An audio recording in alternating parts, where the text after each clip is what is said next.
The Baltimore Ravens head into a matchup at home against the New York Jets, a game that is predicted to be a pretty light matchup. Translation: an easy win.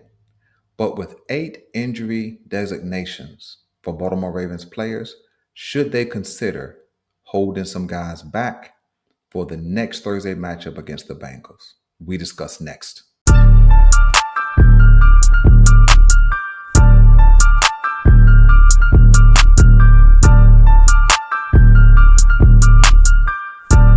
Hey, what's happening? And welcome back to The Bald Perspective.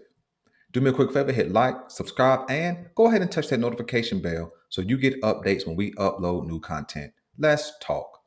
The Baltimore Ravens have what is believed to be a pretty light matchup against the New York Jets this coming Sunday. However, they are facing mounting injury concerns, with 8 people missing practice this past Wednesday and probably 5 or 6 of them missing practice again on Thursday, or at least practicing on a limited basis. The question I have for you guys is, should they consider holding some guys out of this matchup? Now, that's no disrespect to the New York Jets, but the truth is, they've already hit reset on their future and thrown in the towel for this season. Now, will they come out and fight on Sunday? Sure, they will. So let's look at how the New York Jets have actually reset this season. To start the season, new head coach, new quarterback. Midway through the season, they traded away valuable assets, Quentin Williams, and if I'm remembering correctly, they also traded away Sauce Gardner, which really says reset, restart, not a retool, but a complete breakdown. And so when we face off against this team, they're going to have some major missing parts. They will come out and be competitive. But as it pertains to facing off against the Baltimore Ravens, especially if we're almost fully squatted up, it should be a relatively sound and easy victory, especially if we come out and play disciplined, don't have turnovers, and don't make those self inflicted mistakes. So that leads me to the ultimate question: should they hold anybody out?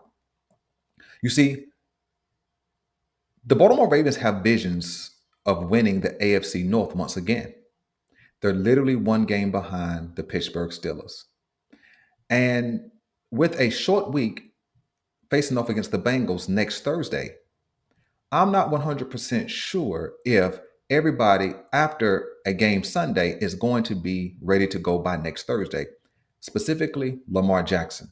Not that he's the only valuable player on this team, but typically the quarterback is the most valuable player on a team.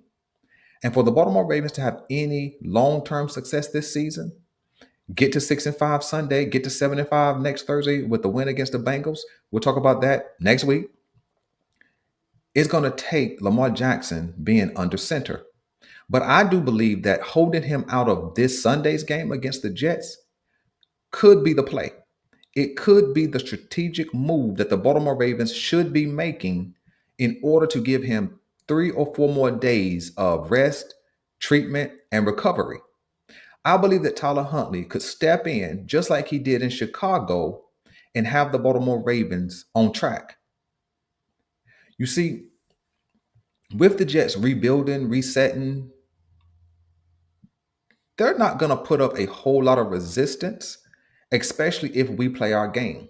If our focus is run the ball, no matter what the run game looks like, complement it with the pass, play solid defense, there is no reason why we shouldn't earn a victory Sunday. And I think we can do that without Lamar Jackson being under center. It's not many times I would ever say that. But if I'm in the mode of being a fan and wanting to see my team have some long-term success this season after being down in such a hole, then I think that holding Lamar Jackson out Sunday,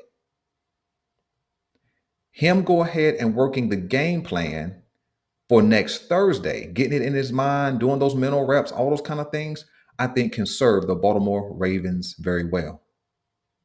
And so I want to toss this idea to you guys.